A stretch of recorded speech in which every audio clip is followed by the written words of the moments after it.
자, 이거 굉장히 중요합니다. 당장은 아니겠죠. 하지만 놀라운 일은 뭐냐면 오히려 민주당 내에서 85.4%로 압도적인 승리를 했음에도 불구하고 오히려 이재명 까대기를 하는 현상들은 이건 있는 그대로를 제가 말씀드리는 거예요.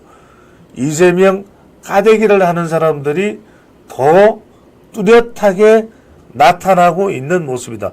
한동훈 대표는 정리됐어요. 국민의힘에서는 한동훈 대표로 작 정리가 됐지. 누가 지금 또 나경원 의원이 또 윤상현 의원이 또 원희룡 전 장관이 뭐 물러나라 마라 그런 이야기를 하는 사람은 없습니다. 일단 윤석열 대통령과의 관계가 남아있는 거니까. 자, 이 지지율 조사를 한번 볼게요. 이게 심상치가 않습니다. 민주당 내에 이재명 경쟁자. 자, 조사 결과를 한번 봐요. 그래프로 나온 게 있는지, 그래프로 나온 게 있네요. 자, 밑에 한번 볼까요? 자, 민주당 내 이재명 경쟁자가 누구냐? 이렇게 물어봤더니, 물론 이제 이재명 대표는 포함이 안 돼 있겠죠. 이재명 대표의 경쟁자를 물어봤으니까, 여러분들 이게 삼김이라는 이야기가 나올 만해요. 첫 바다는 김경수 21.7%. 항상 말씀드리지만 어떤 조사 결과에든 두 자릿수는 아주 의미가 있는 겁니다. 김경수 21.7%. 자, 그다음에 김동연 20%. 자, 순서대로 이탄희가 있어요. 그러니까 이탄희가 누구냐 하면 지난번에 총선에 불출마를 한 사람입니다. 왜 불출마를 했냐? 여러분 기억나실 거예요. 사실상의 반 이재명을 선언한 것이나 다름없었던 사람이 판사 출신인 이탄희예요. 굉장히 민주당에서 똑똑한 사람입니다. 근데 이런 사람을 말려서라도 또는 설득을 해서라도 같이 함께 갔어야 되는 게 맞는 거죠. 그런데 지난번에 민주당의 공천이라는 것은 비명 행사, 친명 행제 하는 공천이었기 때문에 이탄희 같은 사람이 들어올 수가 없죠. 자, 이탄희가 뭘 주장했어요? 자기의 공천, 정치적인 생명을 걸고 자, 위성정당 하면 안 된다. 그거 꼼수다. 위성정당 하면 안 된다라고 이야기했습니다만 그럼에도 불구하고 그걸 이재명 대표가 안 받아들이죠. 그렇죠? 이탄희 너 안 하려면 하지 마라고 하는 듯이 위성정당을 그대로 더불어민주연합이라는 것을 이름까지 더불어민주연합이에요. 더불어민주당, 더불어민주연합. 바보가 아닌 이상은 위성정당인 걸 다 할 수밖에 없죠. 더불어민주당, 더불어민주연합. 이걸 만들어가지고 했으니까 이탄희가 7.7%. 그러니까 이 사람들이 김경수, 김동연, 이탄희, 김부겸. 그러니까 여러분들 이 그림이 왜 중요하냐면 사실상 이재명 한 사람을 빼고는 이재명의 경쟁자라고 하는 사람들은 전부 다 비명이야. 여기서 조금이라도 친명, 그러니까 이재명의 후계자가 될 만한 사람은 없는 거예요. 다 이재명을 반대하고 나설 수밖에는 없는 사람들이 이 정도로 쟁쟁하게 도사리고 있다.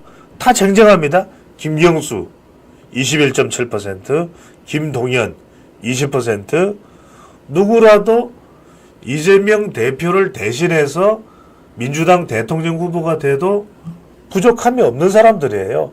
이탄희 7.7%, 그 다음에 김부겸 7.2%. 그러니까 뭐 이탄희는 지금 왕성하게 활동하고 있는 사람이 아니니까 오히려 이 조사 결과에서 7.2%인 김부겸 전 총리가 목소리를 내고 있죠. 자, 그래서 삼김입니다. 지금 이 그래프를 보시면은 자, 김경수 전 지사 아직 등판도 안 했어요. 김동연 경기지사 아직까지 대선에 이재명 대표하고 경쟁을 한다고 선언을 한 상태도 아니에요. 그 다음에 김부겸 자 7.2%. 자, 이 세 사람입니다. 자, 여기서 우리가 김부겸이라는 사람이 왜 나올 수밖에 없는지, 이 사람의 이력을 좀 볼 필요가 있습니다. 김부겸 전 총리의 이력을 모여주세요. 자, 쭉 한번 여러분들 이걸 분석을 한번 해볼게요. 자, 김부겸이 1958년생입니다. 1958년생이니까 아직 70이 안 됐죠. 60대입니다. 그러니까 우리가 볼 때는 올드 제너레이션, 자, 올드 세대라고 이야기할 수 있을지 몰라도 1958년생이면 뭐 미국의 트럼프나 러시아의 푸틴에 비하면 청년이에요. 아직 나이상으로 뭐 1962년생, 1964년생인 이런 다른 사람들하고 별 그렇게 나이 차이가 많이 안 나요. 이재명 대표하고도 나이 차이가 뭐 그렇게 많이 나나요? 그건 아니잖아요. 자, 16대부터 4선 국회의원입니다. 정말 정치적인 경륜이 대단한 사람이죠. 자, 문재인 정부에서 행정안전부 장관, 그 다음에 국무총리까지 역임을 했습니다. 경상북도 상주 출신이고 김해김 씨죠. 김해김 씨. 자, 여러분들한테 자, 재미있는 분석을 하나 해드립니다. 삼김을 이야기하고 있으니까 김영삼, 김대중, 김종필이죠. 제가 볼 때는 YS와 비슷한 사람은 김부겸이에요. DJ하고 비슷한 사람은 김경수예요. 김종필, JP하고 비슷한 사람은 김동연이에요. 이걸 여러분들 생각하면서 한번 이 이력을 좀 봐주시기 바랍니다. 자, 1978년 자, 대통령 긴급조치 구호를表明할 때, 그러니까 이 사람이 지금 대학생일 때 서울대학교 자, 학력 같은 거는 안 나오네. 밑에 나오나? 밑에 나오나? 그러냐. 위에부터 봅시다. 네. 이게 순서가 이렇구만. 자, 대학생이 돼서 1978년이니까 박정희 대통령 때예요. 자, 이 사람도 운동권 출신이라고 봐야 되겠죠. 대통령 긴급조치 구호 위반. 또 1980년에 5.18 적전에 5.17 계엄령이 있었죠. 이때 제적과 복학을 반복하면서 운동권이에요. 운동권. 징역형이 확정되었고 병역이 면제됐습니다. 병역이 면제됐어요. 자, 재정구 의원. 이 사람도 지금 서울대 정치학과를 나온 사람이죠. 이 사람을 정치적 서성으로 모셨던 사람이고 91년도에 자, 이 김부겸은 YS 쪽으로 먼저 가는 게 아니라 1991년도에 김대중한테로 먼저 갑니다. 김대중이 제야 세력과 연합하면서 창당한 민주당에 입당을 합니다. 1995년에 입당을 하고 쭉 내려가 보면은 97년도 선거를 앞두고 자신이 소속된 민주당과 집권 여당이었던 신한국당이 합당을 해요. 자, 이때 한나라당 소속으로 가게 되니까 사실상 이제 YS하고 결합이 되죠. 먼저 자, 김대중하고 인연이 있었고 김대중의 민주당과 인연이 있었고 그 다음에 나중에 그 민주당과 자, 이 민주당은 새정치국민회의 김대중의 새정치국민회의의 민주당이 아닙니다.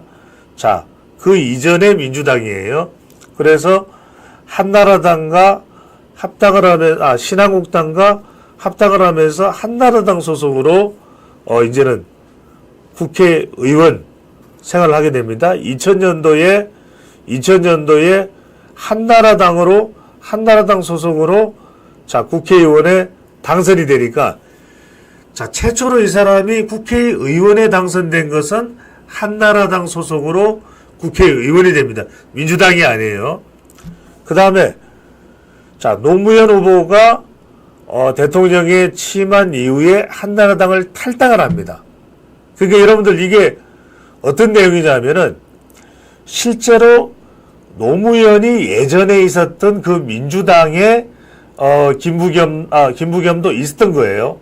그러니까 자, 노무현이 DJ 새정치국민회의로 갈 때는 안 따라갔다가 나중에 노무현이 대통령이 되자 이때는 노무현 정당으로 열린우리당으로 갑니다. 그러니까 열린우리당이 창당을 하면서 옮겨가서 2004년도에 2008년도에 연속으로 국회의원에 당선이 된다. 상당히 그 맥락을 보면은 노무현 전 대통령하고 흐름을 같이 합니다. 흐름을 같이 했다. 이렇게 해석을 해볼 수 있어요. 자, 그 다음에 2012년에 대구의 수성갑으로 가서 이때 낙선을 하죠. 2012년에 대구에 가서 국회의원이 한번 도전해 보겠다라고 해서 그때 2012년에 민주당으로 대구를 갔는데 수성갑, 그래도 대구에서 가장 번화한 곳이 서울로 치면은 강남구와 같은 곳이 수성구입니다. 여기서 낙선을 해요. 그 다음에 2014년에 지방선거였죠. 이때는 대구 시장으로 출마를 했다가 낙선을 해요. 그런데 2016년입니다. 2016년이 여러분들 어떤 때인 줄 아시죠? 그때가 이른바 새누리당은 공천 파장이 있었죠. 공천 파장이 있어서 김무성 대표의 옥새 들고 나르샤, 그 다음에 새정치, 여기 이때가 이제 더불어민주당이고 국민의당이 또 안철수 국민의당이 있었던 바로 그 2016년이에요.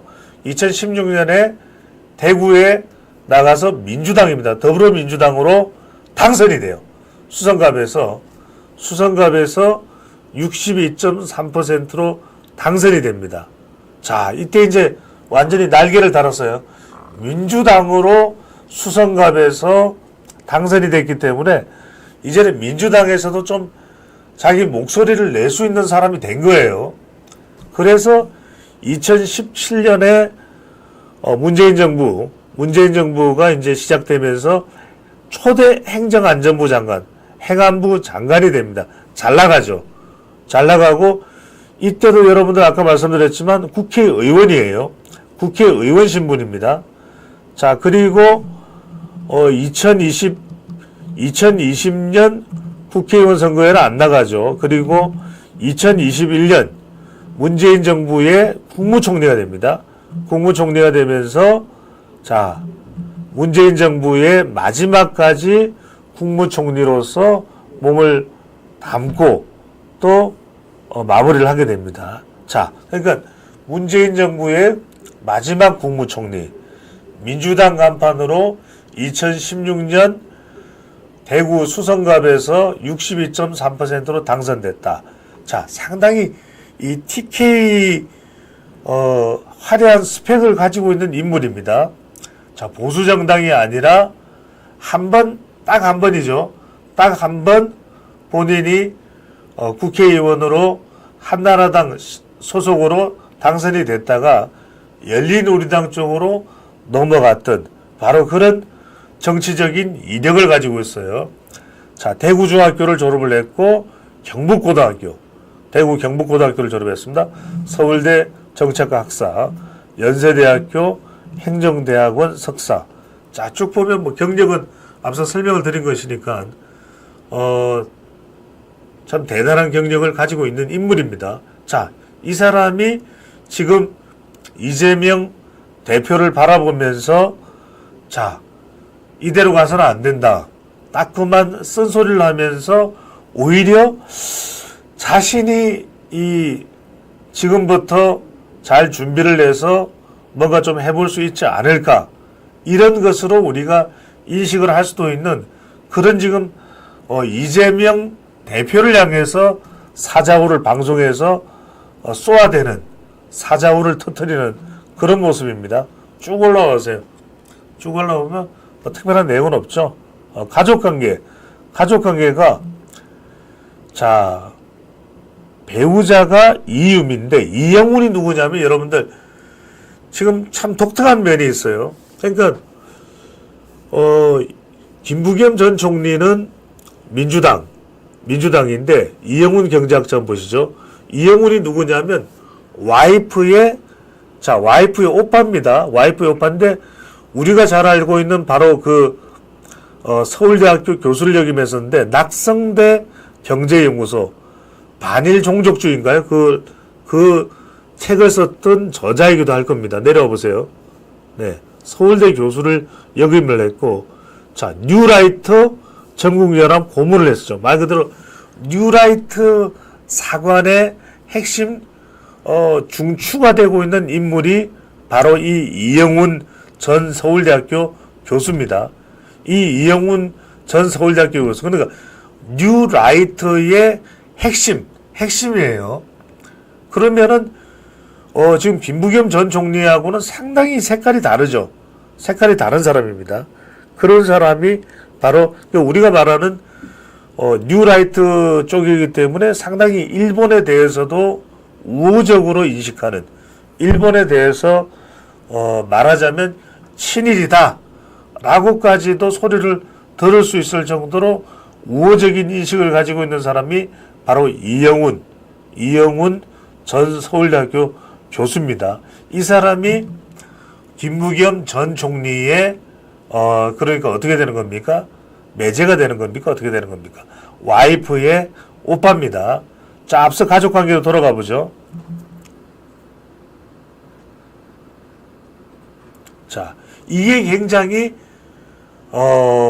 김부겸 전 총리로 봤을 때는 참 일반적이지는 않은 특수한 가족관계죠. 와이프의 오빠입니다. 그 다음에 장녀가 있고 차녀가 있는데 그 다음에 사위가 있죠. 그 다음에 딸이 3명입니다. 딸 3명이죠. 근데 아마 장녀인가 차녀인가 이게 저도 조금 헷갈리긴 합니다만 윤세인이라는 이름으로 배우 활동을 하는 딸이 있어요. 이 딸의 이 남편이 바로 고려아연 최창건 회장의 아들입니다. 고려아연. 그러니까 상당히 중량감이 있는 그런 중견기업이죠. 고려아연. 그래서 이게 조금 독특한 겁니다. 그러니까 상당히 민주당 성격의 정치적인 이 경력을 가지고 있는 김부겸 전 총리가 반일 종족주의라고 하는 책을 써서 이른바 뉴라이트 역사관의 핵심 중추인물인 이영훈 전 서울대 교수가 바로 와이프의 오빠라는 거. 또 그 다음에 상당히 좀 민주당의 성격은 친서민, 또 뭐 반기업이라기보다는 좀 기업 견제 성격이 좀 강할 거예요. 그런데 사위의 사돈이죠. 사돈은 고려아연. 뭐 이게 특별히 김부겸 전 총리가 문제가 있다 이런 차원이 아니라 이런 가족 구성원 간의 관계가 있다라는 것을 참고로 말씀드립니다. 이런 것 때문에 이제 지적을 하면서 김부겸 전 총리에 대해서 지적질을 해대는 사람들도 있기 때문에 참고로 고려아연과 사돈이라는 것 이런 부분에 대해서 상당히 김부겸 전 총리는 조금 부담을 가지는 것 같아요. 뭐 저는 그렇게 인식을 하고 있습니다만 그런 어떤 가족 구성원의 관계가 있다라는 것도 참고로 말씀을 드립니다.